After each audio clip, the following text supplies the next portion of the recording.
कामी क्रोधी लालची इनसे भक्ति ना हो। भक्ति करे कोई सूरमा जाति वरण कुल को।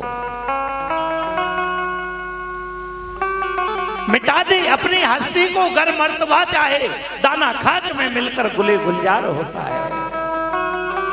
जब अपन कोई गेहूं या चने का बीज बोते हैं तो अपने आप को नष्ट कर देता है, तब जाके वो 1 से 10 बन पाता है।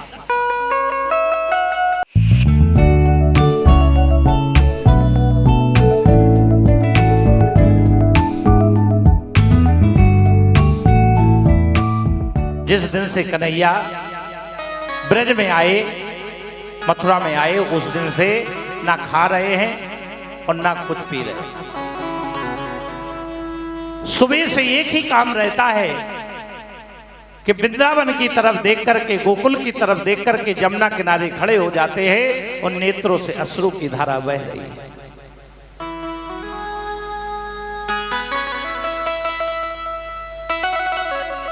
एक दिन देवकी ने भोजन परोसा तो भोजन की थाली को देख करके माता यशोदा की याद आ गई कि धन्य है वो माता, जिस दिन में एक रोटी भी कम खाता था ना, उस दिन अनेकों वैद बुला लेते थे। क्या प्रेम था।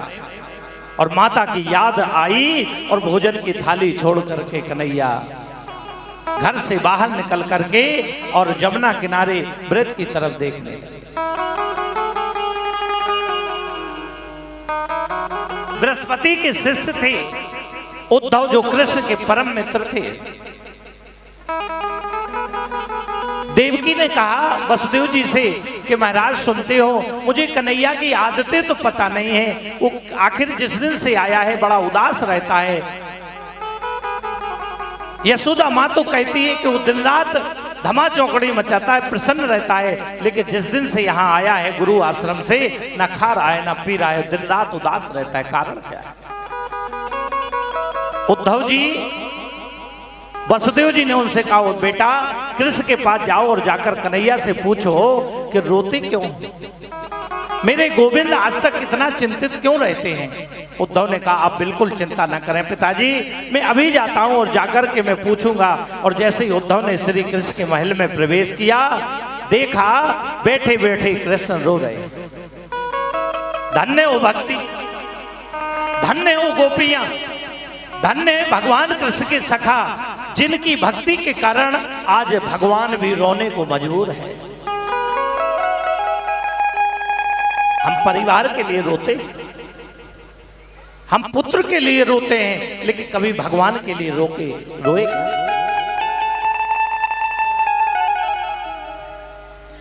रात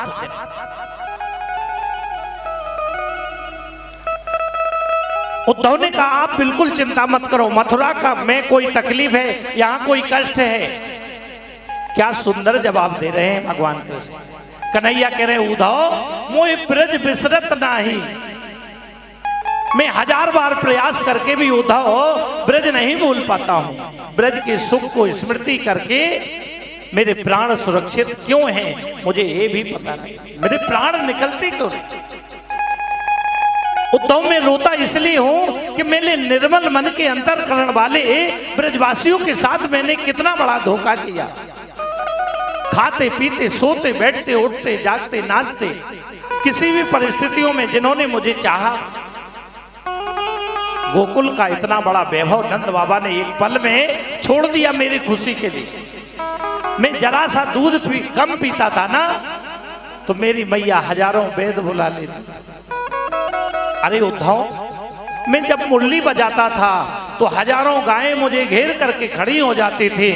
वो हजारों बछड़े पूंछ उठाकर दौड़ते थे, मेरे पास आते थे, और जैसे ही मुरली को बंद कर देते थे तो टेढ़ी नजर से देखने लगते थे, मानो ये कहना चाहते हैं कि मुरली का निनाद बंद क्यों कर दिया। इन ब्रज के गोपियों का सर्वस्व में हूं। किशोरी राधा की मेरे ऊपर विशेष कृपा है। अच्छा उद्धव, एक बात बताओ, मुझे उन ब्रजवासियों की याद आती है तो इसका मतलब एक ही वो लोग भी मुझे याद करते हैं। लोग मुझे याद नहीं करते होते तो मुझे उनकी याद नहीं आती। ध्यान देना, अगर आप भगवान को याद कर रहे हो तो भगवान भी आपको याद करता है। एक बार वृंदावन जाओ, एक बार मेरे ब्रज मंडल में जाओ, यशोदा समस्त प्रेमी सबको जाकर मेरा समाचार सुनाओ। पर ब्रह्म को याद आ रही है ब्रज मंडल की, समाचार लेकर जाऊं। बृहस्पति का शिष्य, यदुवंशियों का प्रवर मंत्री, जब अजहत लक्षण का निरूपण करूंगा, वेदांत भाषा का बोलूंगा, तो ग्वारीय गमार ब्रजभाषी मेरी भाषा क्या समझेंगे?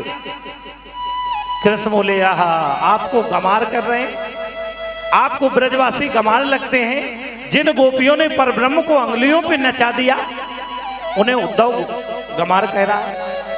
भगवान बोले, कोई बात नहीं उद्धव, तुम जाओ तो सही, थोड़ी सरल भाषा में कहने का प्रयास कर।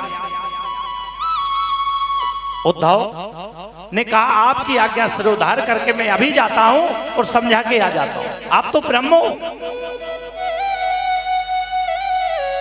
उद्धव ने रथ सजाया, लेकिन जैसे ही रथ सजाने लगे, भगवान ने कहा, तुम मेरा रथ ले जाओ उद्धव। भगवान ने अपने कपड़े दिए, क्यों? विचार करिए, क्योंकि अगर उद्धव अपने कपड़े पहन जाते तो गोप लोग, ग्वारेल लोग और वहां के ब्रजवासी कभी किसी की तरफ देखते भी नहीं, केवल कृष्ण के अलावा वो किसी को पहचानते भी नहीं। इसलिए भगवान कृष्ण ने अपने वस्त्र दिए। आचार्य सुखदेव जी कहते हैं कि थोड़े दूर जैसे ही उद्धव गए कि चला कुछ दूर मथुरा से, कि चला कुछ दूर मथुरा से, तो वृंदावन निकट आया। वहीं से प्रेम ने अपना अनोखा रंग दिखलाया। जैसे ही उद्धव पहुंचे और जैसे ही वृंदावन के रास्ते में पहुंचे, तो एक अजीब घटना हो रही है। क्या हो रही है? कि उलझ कर वस्त्र में कांटे लगे उद्धव को समझाने। झाड़ियों की स्थिति,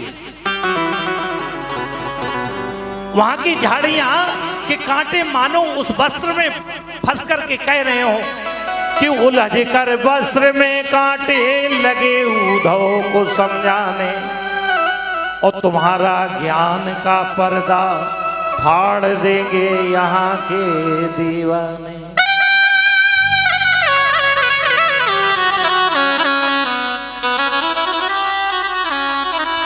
कि बिटप झुक झुक के कहते थे, इधर आओ, इधर आओ, और पपीहा कह रहा था, पी कहाँ है ये बतलाओ। वृक्ष मानो झुक झुक के पूछ रहे हैं कि मेरा प्रीतम कैसा है।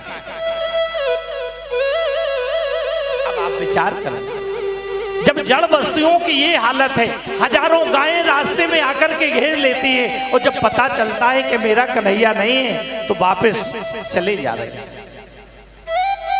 कि नदी यमुना की धारा, कि नदी यमुना की धारा, शब्द हर हर का सुनाती थी,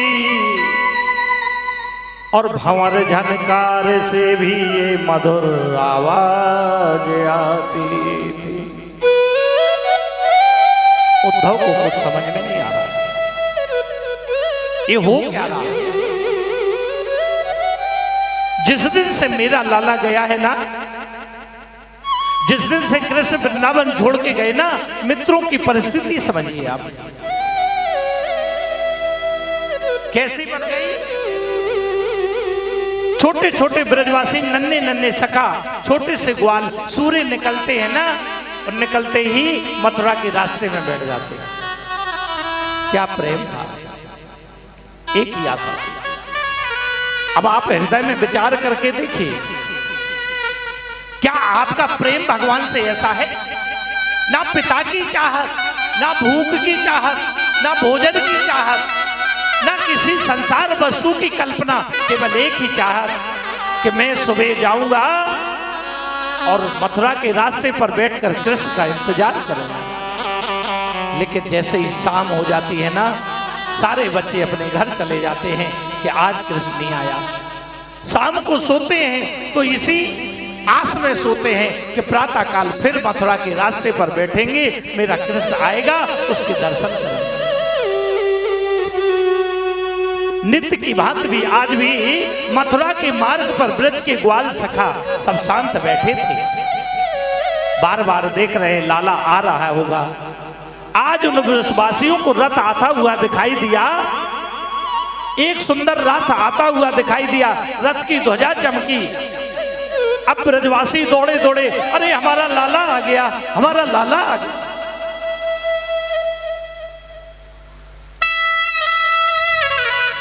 अगर एक व्यक्ति की श्वास निकल रही हो और उसको एक श्वास मिल जाए तो ऐसे लगा है आज प्राण आ गए हैं। इधर उधर खबर फैलाने लगे, मेरा लाला आ गया, मेरा लाला आ गया। एक छोटा सा सखा था मधुमंगल, वो दौड़ के एक झाड़ी में छुप गया। सबने कहा कि तू क्यों झाड़ी में छुप रहा है? उदास होकर बोला कि मैं कन्हैया से बात नहीं करूंगा। परसों की कह के गया था, आज बरसों हो गया, जब तक आकर के कान पकड़ के मुझसे क्षमा नहीं मांगेगा तब से मैं बात नहीं करूंगा। जैसे ही सारे सखा दौड़े दौड़े रास्ते में पहुंचे तो दौड़ करके सबसे पहले आगे आ गया। एक सखा ने कहा क्यों? अभी तो कह रहा था। बोले क्या करें, उसके बगैर रहा भी तो नहीं जाता है।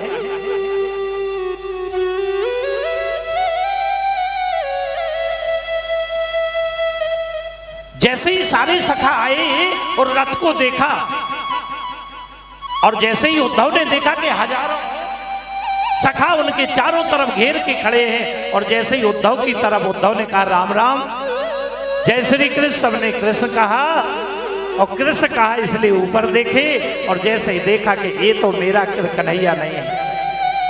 आज पहली बार सारे सखा बहुत रोए, पहली बार रोए। क्यों रोए? अभी तक तो आशा थी, अभी तक तो आस में बैठे थे कि मेरा कन्हैया आएगा, लेकिन आज आस भी टूट गई। बारे कन्हैया इतने दिन बाद याद आई तो अपने मित्र को भेज दिया। आज बहुत रोए, आज जी भर के रोए। अब आशा भी टूट गई कि जीवन में अब नहीं आना। जब मित्र को भेज दिया संदेश लेकर के, तो अब कन्हैया को कभी मिलना नहीं। उदास मन से सभी लोग वापस जाने लगे।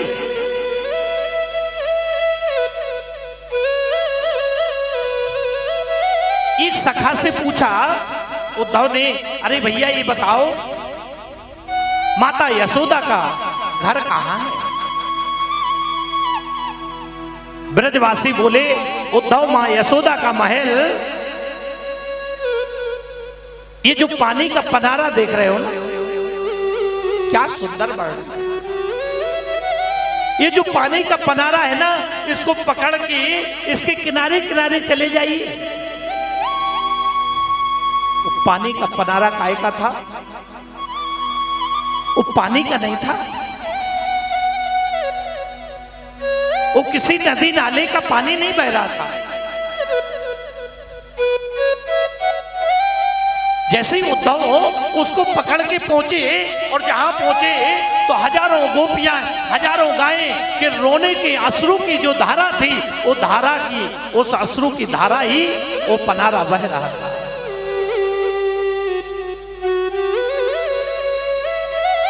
जैसे ही माता यशोदा के आंगन में पहुंचे,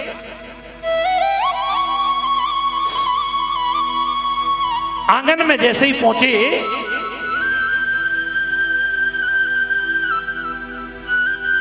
और आंगन में पहुंच करके माता यशोदा को प्रणाम किया। माता यशोदा की स्थिति देखी, बेहोश है। जिस दिन से कन्हैया गया है ना, उस दिन से ना भोजन किया, जिस दिन से कन्हैया गया है ना, एक ही काम है कि जब होश आता है तो रोने लगती है, और जब बेहोश हो जाती है तो अचेत हो जाती है, पत्थर की तरह पड़ी रहती है।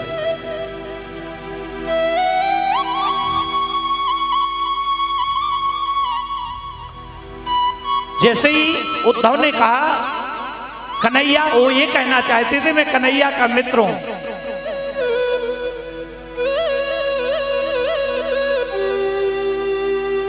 मैं कन्हैया का मित्र हूं, ये कहना चाहते थे माता। मैं उद्धव सामने नंद रानी को देखा, और जैसे ही उद्धव से जोर से प्रणाम कहा, यशोदा के हाथ थर थर कांपने लगे, और तेज आवाज में बोले तो चिल्लाकर बोली, अरे धीरे से बोलो, इतनी जोर से काहे को बोलूं? यदि मेरा लाला उठ जाएगा ना तो बहुत मुश्किल से सुलाया है, अगर उठ जाएगा तो फिर उदम करेगा और फिर रोने लगे। हरे राम, उद्धव का दिमाग खराब हो कि जिसको मैं मथुरा में छोड़ आया हूं उसके लिए माता कह रही मैं सुला के आई हूं।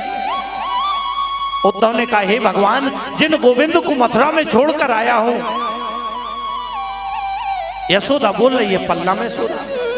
उद्धव के ज्ञान की पहली सीढ़ी खिसक गई। मैया से बोले, मैया आप कह रही गोविंद मुंह को छोड़कर कहीं नहीं जाए, चलो मैं तुम्हें दिखाऊं। उद्धव को लेकर मैया जैसे ही पल्ला के पास पहुंची ना, वो पल्ला को खाली देखा तो धड़ाम से गिर गई, जैसे ही एक वृक्ष कट के गिर जाता है।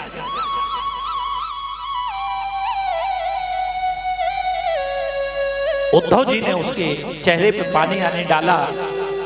जैसे ही उसको होश आया तो रोते हुए हाथ पकड़ करके ले गई, हे उद्धव, यहां मेरा कन्हैया खेलता था,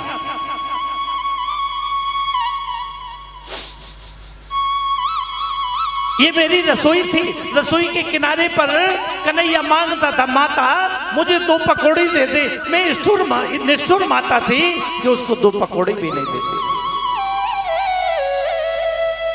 मेरे लाला रसोई घर के द्वार पर आकर के बैठ जाता था। कितनी निर्दयी, कितनी निष्ठुर माँ थी मैं। आज मेरा घर सूना हो गए उद्धव। अगर मैं जानती कि मेरा कन्हैया 2 पकौड़ी के ताई रूठ के चला जाएगा तो मैं उसको कभी 2 पकौड़ी के लिए मना नहीं करती। माता के भाव था।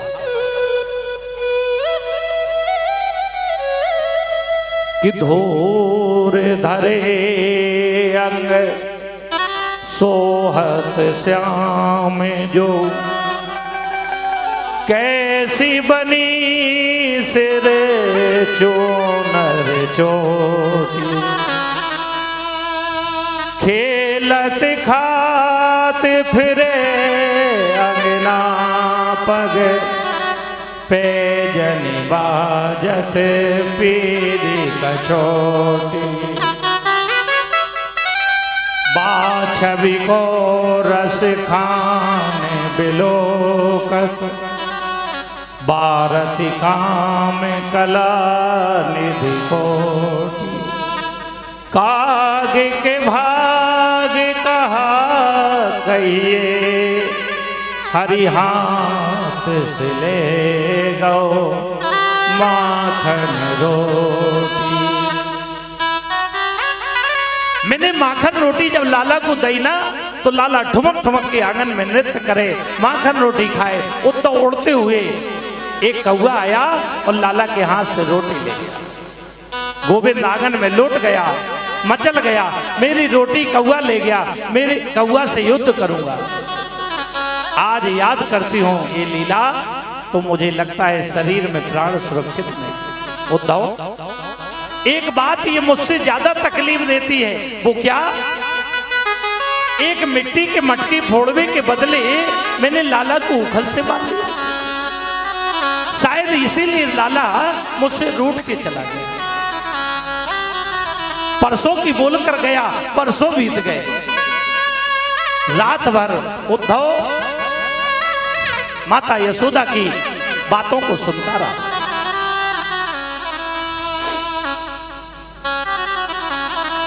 प्रातः काल जहां पर गोपिकाएं थी, एक झाड़ी के पीछे खड़े हो गए उद्धव जी और आपस में गोपिकाएं लीला कर रही। सुखदेव जी महाराज लिख रहे हैं कि जिस दिन से कन्हैया ने ब्रज छोड़ा उस दिन से कोई भी गोपी घर नहीं गई। सोचो।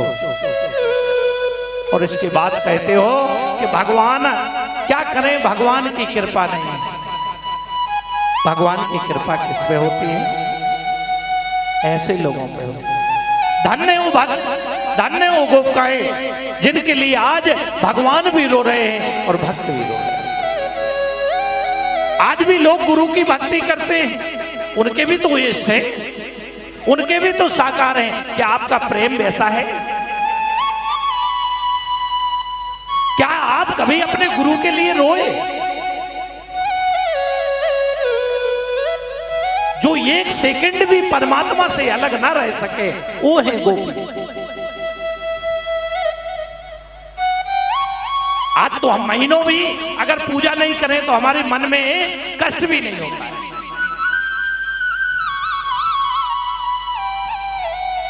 सारी गोपिकाएं आपस में खेल रही हैं। कोई कृष्ण बन रहा है, कोई राधा बन रहा है, कोई रुक्मणी बन रहा है और आपस में कृष्ण बन के खेल रही है। कभी रोती है, कभी हंसती है।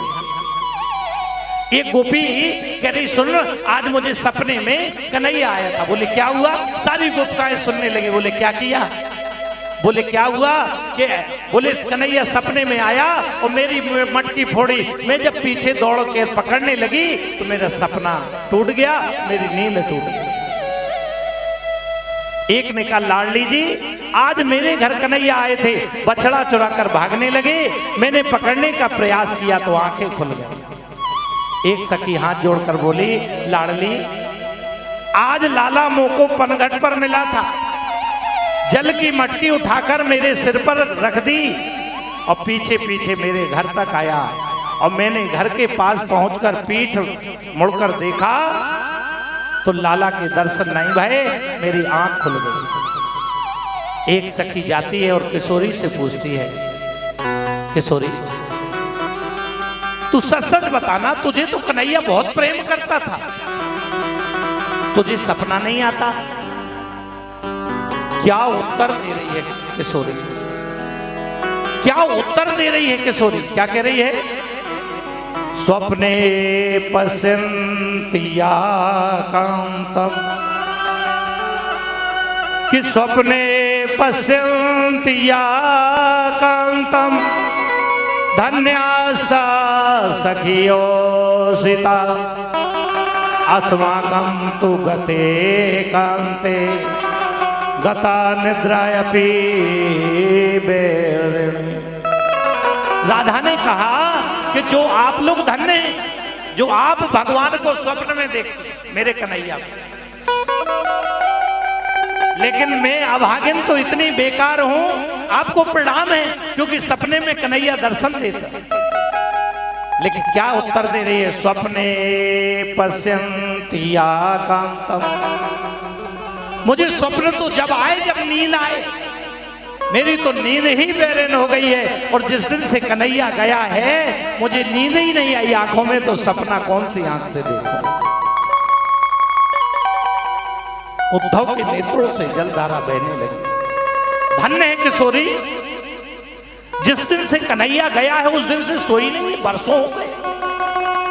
क्या प्रेम, क्या भक्ति। धन्य है राधा को, धन्य उन गोपिकाओं को, उनके चरणों में बार बार बंधन है। प्रेम हो भगवान से तो ऐसा।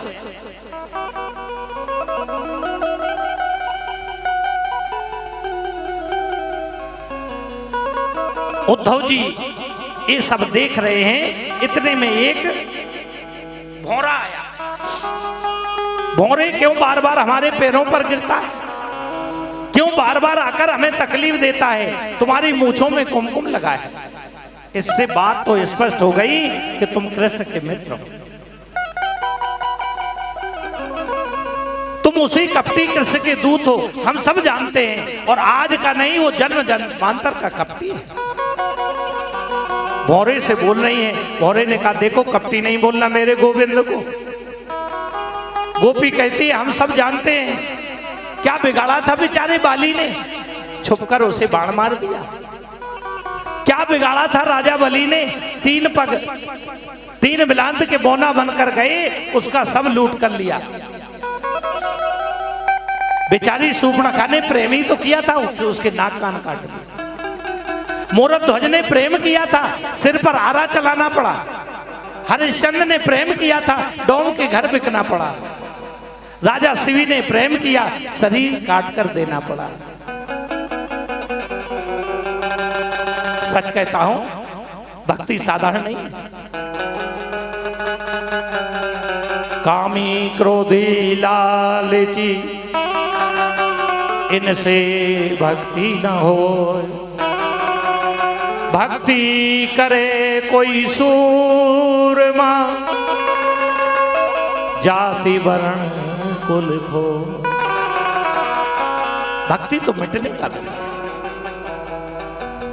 भक्ति में जो मिटता है उसी के लिए ठाकुर कृपा करता है। कामी क्रोधी लालची इनसे भक्ति ना हो। भक्ति करे कोई सूरमा, जाति वर्ण कुल हो। मिटा दे अपनी हस्ती को, गर मर्तबा चाहे, दाना खाक में मिलकर गुले गुलजार होता है। जब अपन कोई गेहूं या चने का बीज बोते हैं तो अपने आप को नष्ट कर देता है, तब जाके वो 1 से 10 बन पाता है। और जो भगवान की भक्ति में मिट जाता है, मैं व्यासपीठ से पूरी जिम्मेदारी के साथ कहता हूं, भक्ति कमाने का विषय नहीं है। ये कथा से करोड़पति बनने का विषय नहीं है। भक्ति तो मिटने का विषय है। और जो कृष्ण के लिए मिटा है, तो आज इतिहास में उसका नाम है, गोपियों का नाम है।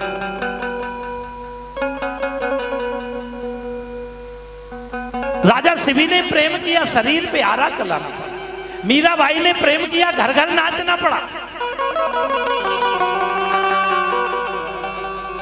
लेकिन भौरा हम सत्य कहते, रोने लगी सारी गोपिकाएं, हम सत्य कहते, उलायना जरूर दे रहे। ये बात जाके कन्हैया से नहीं कहना। तुरंत दूसरी गोपी हाथ जोड़कर बोली, भीरमल, हमने जो तुमसे कहा है वो जीवन का आधार है। इन बातों को सुनकर वो जरा भी दुखित हो गए तो यह हमारे लिए मृत्यु है। कन्हैया ठीक है, तो कृष्ण आनंद से तो हैं, हमारी याद करते हैं नहीं। यदि एक बार हमें स्मरण कर लेंगे तो हम समझेंगे हमें सब कुछ मिल गया, भौरा चला गया।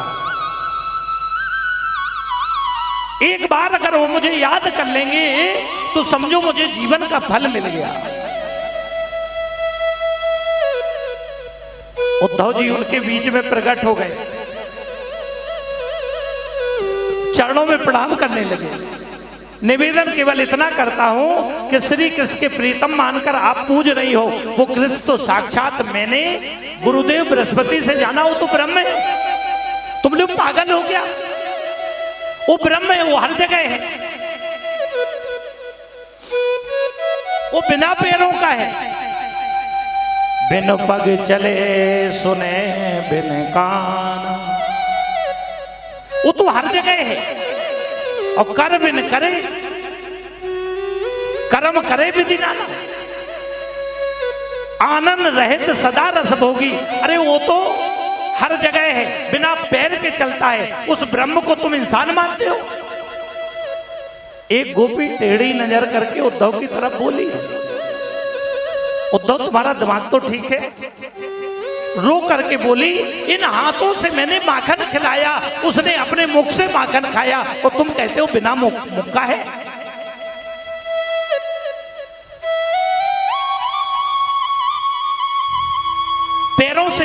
लड़की आकर के मेरी मटकी तोड़ता था और तुम कह रहे हो कि वो बिना पैरों का है। भाइयों बहनों माताओं, जिसने साकार की पूजा कर ली उसे निराकार में ध्यान लगाने की जरूरत नहीं है।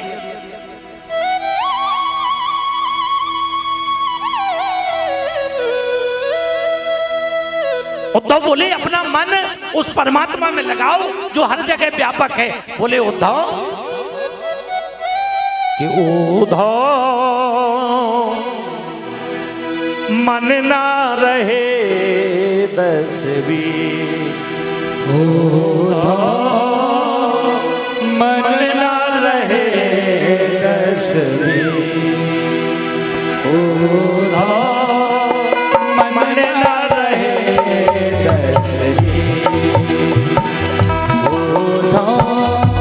मन ना रहे 10-20।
सखा श्याम सुंदर के सकल योग के ईश कि कृष्ण तन कृष्ण मन कृष्ण ही हमारो धन। आठों याम उद्धव हमें कृष्ण ही से कामो है। हे उद्धव, कृष्ण के अलावा हमारे जीवन में और कुछ नहीं है। एक मन है जो कृष्ण के साथ चला गया। अब कौन से मन से मैं आराधना करूं? उद्धव जी आए थे 2 घंटे के लिए, 6 महीने हो गया, क्योंकि यहां पर बिल्कुल शुद्ध भक्ति है और जो भक्ति में डूब जाता है तो ज्ञान रखा कर रखा रह जाता है।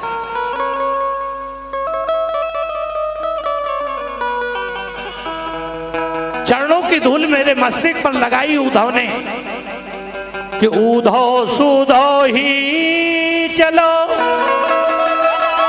सुन गोपिन के वो और ज्ञान बजावे डुगडुगी और प्रेम बजावे। प्रेम के ढोल के सामने ज्ञान की डुगडुगी बेकार, क्योंकि जहां प्रेम होता है वहां पर ज्ञान फीका पड़ता है। लेकिन प्रेम ही तो परमात्मा है।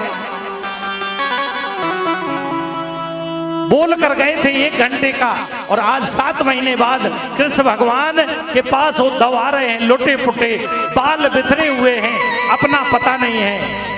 और जैसे ही कृष्ण भगवान के पास पहुंचे बोले हे प्रभु तुमने बहुत गलत किया। बोले क्या हो गया उद्धव? बोले महाराज आपको ऐसा नहीं करना चाहिए। सीधे साधे ग्वाल लोगों से आपने झूठ बोला। भगवान मुस्कुराने लगे, उद्धव आपका ज्ञान कहां गया?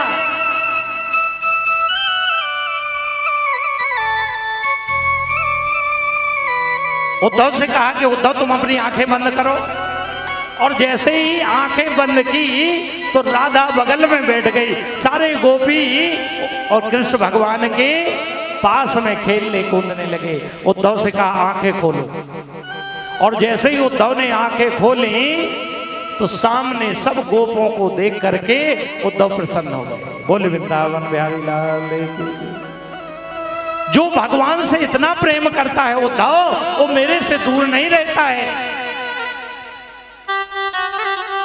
ये तो तुम्हें ज्ञान का घमंड था, इसलिए तुम्हें भक्ति बताई कि भक्ति ये होती।